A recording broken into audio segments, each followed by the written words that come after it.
whether we should go with or skip to see the movie, though, Rachel. What do you think? You're just, that's not what we do. It's the Chelsea at the movies! Yay! We went and saw Men in Black International, which is, I learned recently, is the 4th installment in the Men in Black series. Yep. Was there a clamoring to bring Men in Black back into the theaters? No. I don't think so. Not at all. I think Men in Black I have fond memories of because they were big summer movies. Like, is it due to my age? But like the age at the time when they came out? Yeah, I think we were like, yeah, that was good back then, but nobody was like, they should reboot it or whatever. Well, and then we recently watched the Honest trailer for all the, Men in Black, all 3 of the movies. Yeah. And they really, tore it apart, and I was like, gosh, were these movies really that horrible, or is... But the Will Smith effect, right? He comes in, and you're like, I love Will Smith. Yeah. So we saw the 4th installment, and at the end of it, we were kind of sad that Will Smith didn't make an appearance. But he did in our personal life because we listened to his Men in Black song on the way there. Theme song and for the first found movie. a disturbing line in there, I thought a little bit, which was sung by the backup singers that said,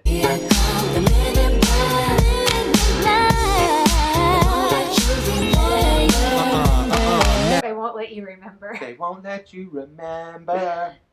And so that's the Honest trailers thing, that this is a government agency with 0 oversight and that can take your memories away. They basically carry roofie sticks and they're just like, So yeah, I think we would have a problem in this day and age. But they didn't bring that up in the newest movie. They just went with it. They were content to just bring up the gender thing, right? Where it's not men and women in black, or it's not people in black. Yeah, it's men in black. Probably the biggest issue is the no oversight and the flashy thing. Right. And maybe we should deal with that before we deal with the gender specific, name of the organization. I don't know. I'm not here to say. I am here to say whether we should go with or skip to see the movie, though, Rachel. What do you think? I say go see this movie. Okay, yeah. So I'm saying go see it just because I thought it was a lot of fun. And you might be like, really, Rachel? Because I went to Rotten Tomatoes and this movie got panned by critics and viewers alike. And I don't know, guys. I thought it was a lot of fun. I didn't expect anything different than the other Men in Black setup. I expected the same setup, and that's what I got. And I thought that Chris Hemsworth and Tessa Thompson were excellent. Yeah. And it was funny. And the little side character, right? So Men in Black movies tend to have an alien sidekick, Yeah. there for comic relief. And this was, I don't remember the guy's name, or I can't say his name. Camille something. He was... You're this close to learning your name, guys, so keep it going. You're doing great. We just watched your movie. He was the lead in The Big Sick. He's a stand-up comedian. He was The Big Sick is about his life. Yeah, the little alien character. And he was hilarious. And the voiceover. So that guy's voice was just perfect. Yeah. Yeah, so what about for you? Go with or skip? I was definitely go see this movie. If you would have told me that they were going to they were going to continue the Men in Black series without Will Smith, and it was going to be a fun, enjoyable time in the movie, I would have called you a liar. However, Rachel, I didn't know at the time that they were going to channel Thor Ragnarok in this movie, because basically, I just got Thor Ragnarok TOO. Yeah, so if you don't know, Chris Hemsworth plays Thor in all of the Marvel movies. And then Tessa Thompson is in the Thor movies as a lead character in that movie. So in Thor Ragnarok, I think they were together. They were a duo. We found a duo now that I can confidently say I want in every movie from now on. Playing the same people that they played basically in both movies. Well, a little different, but still, they're really great. I thought it was a great movie. I thought it was fun. The first big fun summer movie, I think, of this year for me. And I loved it. It was fun. I loved it. Marvel, Endgame was heavy. Good. Really, really good. This movie was fun. Spoilers.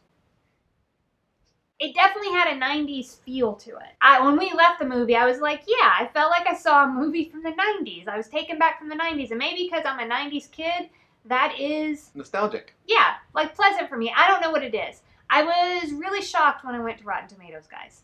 I was appalled. hated it. And I was like, really? Like, what were you expecting? Like, here's what I don't get, guys. You mean to tell me that John Wick 3 was like, it scored in the 90s? Yeah. Men in Black 4 scored in the 20s? That's ridiculous. I've seen both movies within the last week. That much of a chasm between them? Like, I find that so hard to believe because the John Wick movies are not very good. I think we should rebrand the term critics for movies specifically to snooty idiots. Okay. Because if you're a snooty idiot, you probably didn't like this movie. But if you're just a regular person, it was so enjoyable that I wanted to clap at the end of the movie. You know, like I was like, this is great. This is a Men in Black movie. The plot was fun. The characters were fun. It was funny. Yeah. It was a good movie. Everything was a lot better. And I had pretty low expectations for this movie because, like we said before. Because Men in Black 3 was not, like, the whole premise, good. yeah. Like, but this movie was awesome. Yeah. It was just a ton of fun. It was funny. Also realized after seeing this movie, I was like, lately I've been thinking like, oh, definitely my favorite Marvel superhero is Thor. But then after seeing this movie, I was like, wait a minute, do I love Thor or do I love Chris Hemsworth?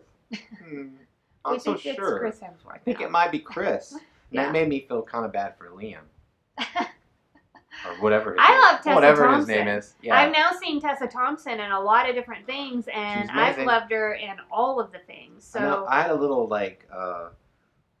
quick little thing in my head, you know, like if you're bored or whatever, where like I was hanging out with Chris Hemsworth and Tessa Thompson, and then I was like, would they like me? You know? Yeah. But then ultimately in my little fantasy, they did not like me, but that's my own thing. So I was like, I don't really have anything like they're them, and then I'm like, you know. The movie also had Liam Neeson in it, which, who doesn't love Liam Neeson? Yeah. So he was good. He ends up, which Kelsey knew this from the beginning. Well, I get lost in movies. I could tell from the beginning what had happened. I don't think he's the villain, or ends up being the villain. Also, here's a little something just for you and our audience. Okay. If there's ever like a really famous actor playing like what seems like a bit part in a movie, they're probably the villain. No. Yeah, it happens all the time. You're like, why is this guy have cameos in movies? Why all is the this time, guy playing this? And they're not a this villain. Like I'm a good guy role. Oh, it's because it's trying to trick you. Okay. It shouldn't be a trick though. I will say on a related but different topic, something I'm finding interesting that there seems to have been like a shift, and this is across like decades, where I feel like maybe 70s and 80s women in movies were really sexualized. Like, so much so that, like, me watching, I'm like, goodness sake, like, oh my gosh.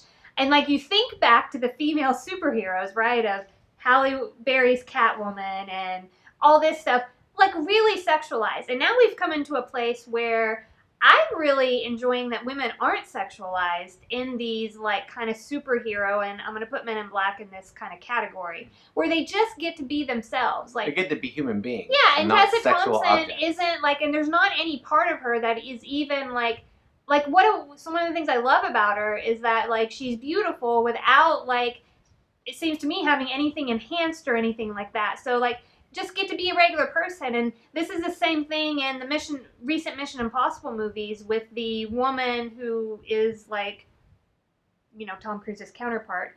Looks like a regular woman to me, and I'm like, that's awesome. But here's the shift. I'm starting to notice that, like, I'm seeing a lot of men in these movies, like, muscle bound and with their shirts off. And I'm like, whoa, are we changing? I think we are. When Chris took his shirt off, I felt a little uncomfortable. I was like, oh. Then I was like. Well, what I wondered, I was like, oh, how do men feel watching these movies? Because guess what? Like, this isn't real life. Like, Chris Hemsworth doesn't look like this all the time in his real life. There's no way. Like, he's taking stuff. We don't know that. You can't say that he's taking stuff. Actors do. Like, that's how actors build all this weight. Hugh Jackman doesn't go from being super skinny when he's on Broadway to being Wolverine, like, easily. Like, they're taking stuff to help them do this, and I can guarantee you that if they were an athlete, they wouldn't be taking the same stuff that they are taking as an actor. Well, and I wouldn't guarantee that, if you know what I mean, athletes. Well, I'm saying that they wouldn't be allowed. Like, it wouldn't, if they were an athlete. They wouldn't be supposed to be taking it. Right.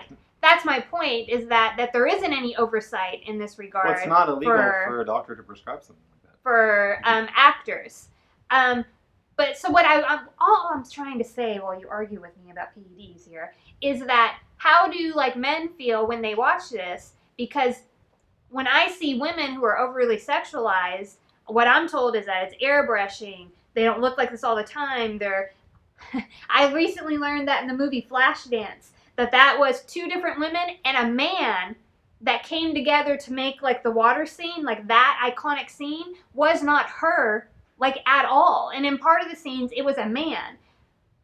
Clearly, I can't live up to that. Like, I can't be the woman in Flashdance because that person doesn't exist. So that's all I'm saying in these movies, is that I'm starting to see a shift where I'm seeing men, like their bodies, like, I can't think of words today. Not sexualized, but objectified. Like, their body's objectified instead of, like, vice versa. So, like, Tessa Thompson, we never saw her sexualized in this movie, like, at all. Clearly, there were a couple points throughout the movie where Hemsworth was, you know? Yeah, well, if you're going to objectify a man's body, it might as well be Chris Hemsworth. I'm just saying he doesn't always look like that, so it's a little bit unfair. Yeah. I'm looking forward to a point in time where we can, like, have both men and women in the movies and not objectify them. I don't know if that time is ever coming. You know? Yeah, I can hope. And now, I'm off my soapbox. We appreciate you. When you like, comment, and subscribe, we prefer you wear a Men in Black suit, obviously, but if you can't, just do it in your PJs or whatever. We don't care.